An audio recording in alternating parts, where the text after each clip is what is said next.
मेरे बहनों में, मेरे भाइयों में आवाज नहीं आ रही। इतनी जोर बोलिए, कम से कम लगना चाहिए कि हम बाबा साहेब के वंशज हैं, बेटे बेटियां हैं। बोलिए जय भीम, जय भीम।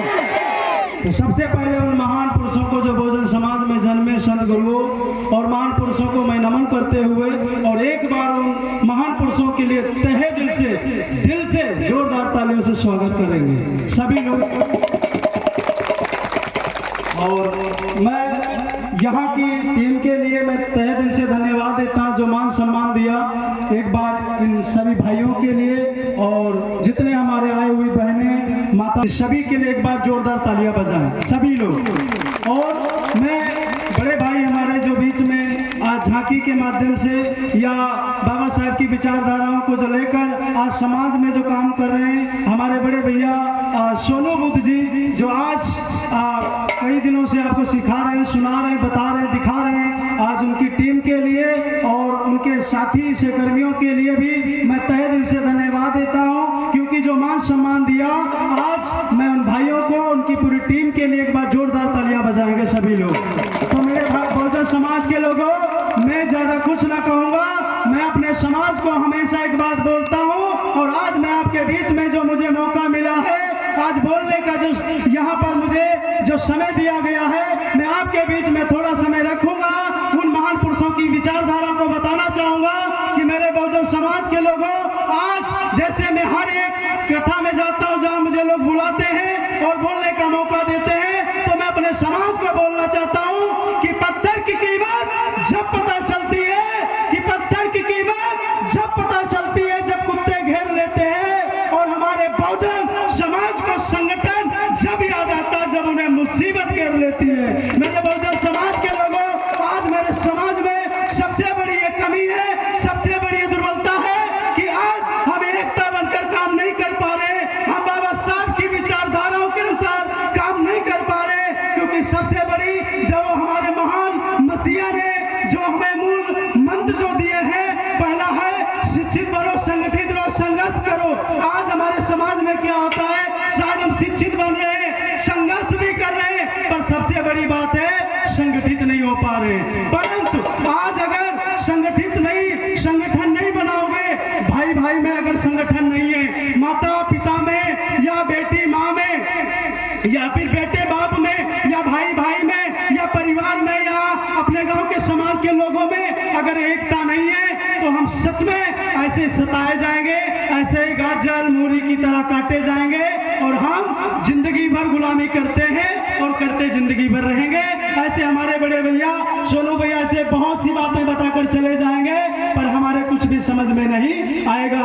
इसलिए मैं अपने बहुजन समाज के लोगों को बोलना चाहता हूँ कि मेरे बहुजन समाज के लोगों, अरे वो वक्त आ चुका है, वो समय आ चुका है कि हम बाबा साहब की औलादे हैं, हम बाबा साहब के विचारधाराओं पर काम करेंगे, चलेंगे, भाईचारा उत्पन्न करेंगे।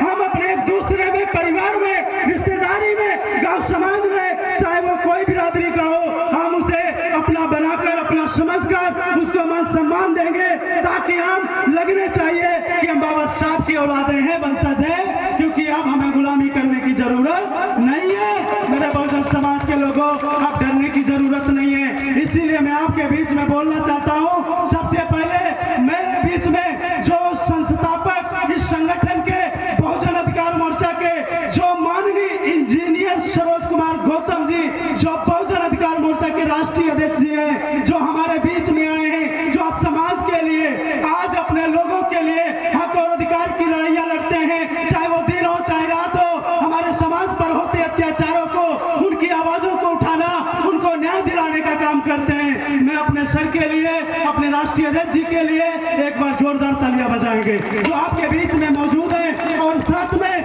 डॉक्टर अशोक सर जो राष्ट्रीय सलाहकार हैं बहुजन अधिकार मोर्चा के, हमारे बीच में आए हुए हैं, जो आज संगठन के लिए काम कर रहे हैं, समाज के लिए काम कर रहे, अपने लोगों की आवाजों को उठा रहे हैं। आज उन सब के लिए भी जोरदार तालियां बजाते हैं। और आए हुए हमारे साथी जो टीम है, जो संगठन के पदाधिकारी हैं, इन सभी के लिए एक बार तालियां बजा देते हैं। तो मैं आपके बीच में बताना चाहता हूं, हमारे माननीय इंजीनियर सरोज कुमार गौतम जी, जो आज कुछ भी ना देखते हुए, ये इंजीनियर भी है, डॉक्टर भी है, वकालत भी कर रहे हैं, को छोड़कर अपनी समाज की लड़ाई लड़ते हैं। मेरे बहुजन समाज के लोगों, कब तक आप सोते रहोगे? आइए निकलकर घरों से निकलो, नींद से जागो, आइए अपने भाई का, अपने सीनियर का हाथ पकड़ो, ताकि हम लोग मजबूत बने आपके एकता के साथ। और कहीं भी समस्या आती है, हम डट कर उन शासन प्रशासन की आंखों में आंखें डालकर मुकाबला कर सकते हैं, क्योंकि हमें झुकने की जरूरत नहीं है, क्योंकि हमें बाबा साहब ने वो अधिकार दिया है। हम छीनेंगे,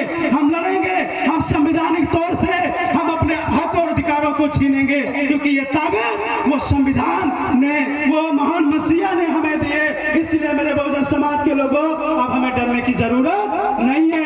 इसलिए मेरे साथियों, मैं कहना चाहता हूँ, हमारे राष्ट्रीय अध्यक्ष जी का हौसला बढ़ाए, आप सभी का साथ चाहिए, ताकि हम लोगों तक, लोगों के हक और अधिकार की लड़ाई और अच्छे से लड़ सकें। आप सभी का साथ चाहता हूं कि आप लोग सब क्या साथ देने के लिए तैयार हैं? कितने लोग साथ देने के लिए तैयार हैं? बहनों में थोड़ा सा बताना चाहूंगा, ये वाला हाथ जो होता है ना, खतरनाक होता है। ये वाला, ये थोड़ा जो हाथ हम इतना उठाते हैं, ये खतरनाक बहुत होता है, जानते हैं ना? इतना हाथ उठाना है, कितना? पूरा। कितने लोग हाथ उठाएंगे? भाइयों में भी कुछ लोग छिपा रखिए, शर्म आ रही है ना? अरे शर्म मत करिए बहनों, ये आपके बेटे भी हैं, आपके भाई भी हैं, और आपके हक और अधिकार की लड़ाई लड़ने वाले भी हैं। इसलिए मेरे बहनों, मेरे भाइयों, मेरे पिताओं, अब डरने की जरूरत नहीं है। कोई भी समस्या है, याद कर लेना इस अपने बड़े भाई इंजीनियर सरोज कुमार गौतम जी को, अपने बेटे जी को, और आपके लिए वो लड़ेंगे और न्याय का दिलाकर काम ही वो करते हैं और करते रहेंगे। इस समाज के लिए खड़े हैं और समाज में मिट जाएंगे, पर अपने लोगों पर आंच नहीं आने देंगे, अगर आप सब लोग मेरे साथ हो तो। मेरे बहुजन समाज के लोगों, इसलिए मैं ज्यादा कुछ ना कहूंगा, पर जाते जाते मैं एक बात आपके बीच में बोलकर जा रहा हूं, बस 1 मिनट की बात है कि मेरे बहुजन समाज के लोगों, चाहे वो हम कलाकार हो, चाहे वो राजनेता हो, चाहे हमारी माताएं भाई हो, चाहे हम हो, इतना याद रखना कि हम बाबा साहब के वंशज हैं। छोटी सी गलती पूरी जिंदगी में आग लगा देती है, छोटी सी गलती पूरी जिंदगी में आग लगा देती है। इसलिए ऐसे शब्द को, ऐसी चाल को मत चलना जिससे कि पूरा समाज पर मेरे प्रभाव पड़े या दिक्कतें आई और हमारा पूरा समाज बदनाम हो जाए कि बाबा साहब की औलादे हैं और उनके इन्होंने ऐसा किया। इसलिए बहनों को मैं बताना चाहता हूं संविधान के बारे में कि संवैधानिक तौर से जिंदगी जीना और किसी के अंधेरे में, किसी के बहलाए फुसले में मत पड़ना, अपने लोगों के साथ रहना, अपने लोगों के साथ मोहब्बत रखना, उनका मान सम्मान करना और उस अंधकार की दुनिया में मत जाना। क्योंकि मैं आपके बीच में थोड़ा एक दृष्टांत के द्वारा बता देता हूं। सिर्फ अभी ये शर्ट पहने हुआ है ना, अच्छी लग रही, अब मैं इसी को क्या कर देता हूं, गलती की बात बता रहा हूं। अब ये बताओ मेरी शर्ट कैसी लग रही है? भाई लोग बताएं, सोनू भैया बताएंगे, अभी हमारी शर्ट कैसी लग रही है? सही लग रही थी, सही लग रही है, लेकिन इस लड़का का जो कढ़ाई अभी ये मेरी अब ये शर्ट बताओ, आप लोग बताओ, माताएं बताओ, अच्छी लग रही या पहले सही लग रही थी? भाई लोग अब अच्छी लग रही नहीं लग रही ना? इसी तरीके से मेरे भाई बहनों, अगर छोटी सी सिर्फ एक बटन मैंने आगे पीछे लगा दी तो ये शर्ट खराब हो चुकी है, अच्छी नहीं लग रही है ना? ऐसे मेरे बहुजन समाज के लोगों, एक छोटी सी गलती करने से हमारा पूरा जीवन बेकार होता है। मेरे बहुजन समाज के लोगों, इसलिए हम बाबा साहब की औलादे वंशज हैं, इसलिए संभल कर उन कदमों को रखना है, संभल कर चलना है कि हम समाज में वो बनकर दिखाएं जो लोग हमें सोचते नहीं है। तो बोलेंगे जय भीम। मैं ज्यादा बात ना रखूंगा, बाकी हमारे बीच में अशोक सर कुछ बातों को रखेंगे और सभी को जय भीम। तहे दिल से एक बार जोरदार तालियां बजाते हैं महापुरुषों के लिए।